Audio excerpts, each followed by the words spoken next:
यहाँ पर मैं एक भिन्न लेता हूँ, समझो कि 9 बटा मैं ले लेता हूँ 10, और इसमें मैं जोड़ना चाहता हूँ एक दूसरा भिन्न जो मैं ले लेता हूँ, समझो कि 1/6। अब यहाँ पर इन दोनों भिन्नों को हमें जोड़ना है, लेकिन इनके जो हर हैं वो समान नहीं है। यहाँ पर हमारे पास हर है 10 और यहाँ पर हमारे पास हर है 6। तो सबसे पहले तो हमें इनके जो हर हैं वो समान बनाने होंगे। तो हमें चाहिए होगा 10 और 6 का समान गुणज, और दरअसल हमें चाहिए होगा इन दोनों का सबसे छोटा समान गुणज। तो उसके लिए हम क्या कर सकते हैं, हम शुरू कर सकते हैं 10 और 6 में से जो सबसे बड़ी संख्या है यानी कि 10, और हम 10 के गुणज ले सकते हैं और एक एक करके देख सकते हैं कि कौन सा गुणज 6 से विभाजित होता है। वही होगा इन दोनों संख्याओं का समान गुणज, और जो सबसे पहला गुणज हमें ऐसा मिलेगा वही हम ले लेंगे, तो वो हो जाएगा इन दोनों संख्याओं का सबसे छोटा समान गुणज। तो चलो 10 से शुरू करते हैं। तो 10 तो 6 से विभाजित नहीं होता। 10 का अगला गुणज है 20, और 20 भी 6 से विभाजित नहीं होता है।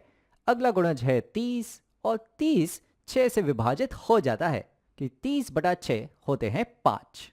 तो 30 एक ऐसी संख्या है जो 10 और 6 दोनों का ही गुणज है, और दरअसल 30 इन दोनों का सबसे छोटा गुणज है। तो 30 हुआ इन दोनों भिन्नों का समान हर। तो अब ये जो भिन्न है 9/10, इसे मैं लिखना चाहूँगा कुछ ऐसे रूप में कि ये होगा कोई तो संख्या बटा 30, और इस भिन्न 1/6 को भी मैं लिखना चाहूँगा कुछ ऐसे रूप में जो ये होगा कोई तो संख्या बटा 30, और फिर हम इन दोनों भिन्नों को जोड़ देंगे। अब यहाँ पर ये भिन्न है 9/10, और इसे मैं लिखना चाहता हूँ कोई तो संख्या बटा 30 के रूप में। तो यहाँ पर जो हर था 10, उसे मैंने लिख दिया है 30, यानी कि यहाँ पर हर को मैंने गुणा किया है 3 से। तो जब 10 3 से गुणा हुआ तो ये बन गया 30। तो अगर मैंने हर को 3 से गुणा किया है, तो भिन्न की बराबरी बनाए रखने के लिए मुझे अंश को भी 3 से गुणा करना होगा। तो यहाँ पर मुझे 9 को गुणा करना होगा 3 से। तो जब 9 गुणा होगा 3 से, तो 9 गुणा 3 ये हो जाएंगे 27, यानी कि 9/10 बराबर है 27/30 के। और उसी तरह से यहाँ पर ये जो भिन्न है इसका हर था 6, और यहाँ पर हमने हर ले लिया है 30। तो यहाँ पर इस हर को 6 से 30 बनाने के लिए हमने गुणा किया है इसको 5 से, क्योंकि जब 6 को हमने 5 से गुणा किया तो वो हो गया 30। तो अगर हर को हम 5 से गुणा कर रहे हैं तो अंश को भी हमें 5 से गुणा करना होगा, तभी जाके इस भिन्न की बराबरी बनी रहेगी। तो जब अंश को हम यहाँ पर गुणा करेंगे, इसे जब हम गुणा करेंगे 5 से, तो 1 गुणा 5 ये हो जाएंगे 5, यानी कि 1/6 बराबर है 5/30 के। अब यहाँ पर इन दोनों भिन्नों के हर समान हो चुके हैं, तो अब हम इन्हें जोड़ सकते हैं। तो जब हम इन दोनों भिन्नों को जोड़ेंगे तो यहाँ पर जो हमें हर मिलेगा, हर में हमें मिलने वाला है यहाँ पर इनका समान हर जो है 30, और अंश में हमें मिलेंगे 27 धन 5। तो यहाँ पे मैं लिखता हूँ 27 धन 5, और 27 धन 5 ये बराबर हो जाएंगे, 27 धन 5 बराबर हो जाएंगे 32 के।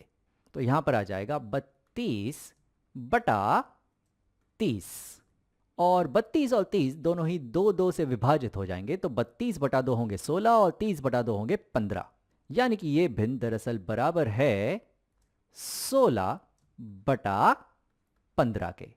तो यहां पर हमने इन दोनों भिन्नों के समान हर बना के इन दोनों को जोड़ लिया, और हमें उत्तर मिल रहा है 16/15। तुम चाहो तो इसे मिश्रित संख्या के रूप में भी लिख सकते हो। 16 जो है वो 15 से एक बार पूरी तरह विभाजित हो जाएगा, तो यहां पर हमें एक पूर्ण मिलेगा, लेकिन एक शेषफल बच जाएगा। तो यहां पर मैं लिखूंगा 1 सही 1/15। चलो एक और उदाहरण लेते हैं।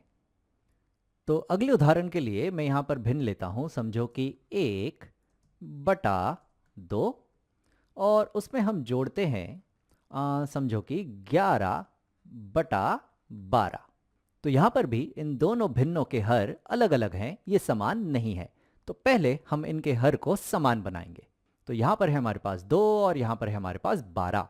तो हम शुरू करेंगे बड़ी संख्या से जो है 12, और देखते हैं कि इसका कौन सा गुणज 2 से विभाजित हो सकता है। तो दरअसल 12 ही 2 से विभाजित हो जाता है, क्योंकि 12/2 होते हैं 6। तो 12 ही है 2 और 12 का सबसे छोटा समान गुणज। तो यहाँ 1/2 को मैं लिखना चाहूँगा कोई तो संख्या बटा 12 के रूप में, और 11/12 को भी मैं लिखना चाहूँगा कोई तो संख्या बटा 12 के रूप में।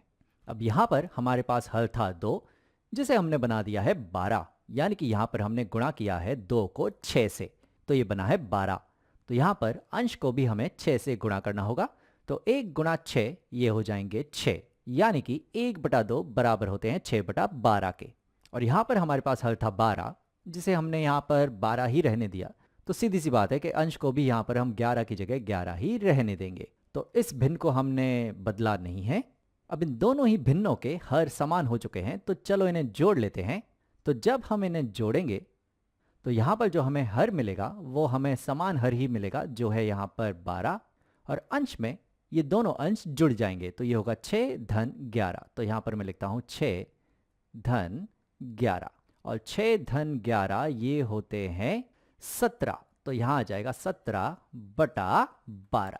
तो 1/2 धन 11/12 होते हैं 17/12। और इसे अगर हम मिश्रित संख्या के रूप में लिखना चाहें तो यहाँ पर जो 17 है वो 12 से एक बार विभाजित हो जाता है, तो यहाँ पर एक पूर्ण हमें मिलता है, लेकिन 5 शेषफल बच जाते हैं, तो यहाँ पर आएगा एक सही 5/12। चलो एक आखिरी उदाहरण हल करते हैं। तो मैं आखिरी उदाहरण लेता हूँ 3/4 धन 1/5। अब यहाँ पर हमारे पास हर है 4 और यहाँ पर हमारे पास हर है 5। तो सबसे छोटा समान गुणज ढूंढने के लिए हम यहाँ बड़े हर से शुरू करते हैं, जो है 5। तो 5 जो है वो 4 से विभाजित नहीं होता। 5 का अगला गुणज देखते हैं, तो 5 का अगला गुणज है 10। 10 भी 4 से विभाजित नहीं होता। अगला गुणज आएगा 15। 15 भी 4 से विभाजित नहीं होता।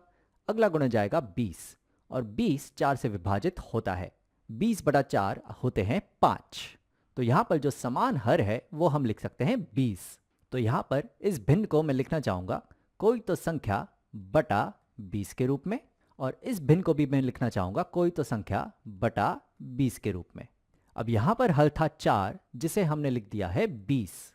तो 4 को 20 बनाने के लिए हमने यहाँ 4 को गुणा किया है 5 से, तो 4 गुणा 5 हो गए हैं 20। तो जब हर हमने 5 से गुणा किया है तो अंश भी हम 5 से गुणा करेंगे, तभी भिन्न की बराबरी बनी रहेगी। तो 3 गुणा 5 हो जाएंगे 15। तो यानी कि 3/4 बराबर होते हैं 15/20 के। उसी तरह से यहाँ पर हल था 5, जिसे हमने लिख दिया है 20, और 5 को 20 बनाने के लिए हमने यहाँ 4 से गुणा किया है, क्योंकि 5 गुणा 4 होते हैं 20। तो अगर हम हर को 4 से गुणा कर रहे हैं तो भिन्न की बराबरी बनाए रखने के लिए हमें यहाँ अंश को भी 4 से गुणा करना होगा। तो 1 गुणा 4 हो जाएंगे 4। तो यानी कि 1/5 बराबर होते हैं 4/20 के। अब इन दोनों भिन्नों के हर समान हो चुके हैं, तो अब हम इन्हें जोड़ सकते हैं, और जोड़ने पर हमें यहाँ पर जो हर मिलेगा वो ये समान हर ही मिलेगा, जो है यहाँ पर 20, और अंश में हमें मिलेगा 15 धन 4, जो होंगे 19। यानी कि 3/4 धन 1/5 होते हैं 19/20।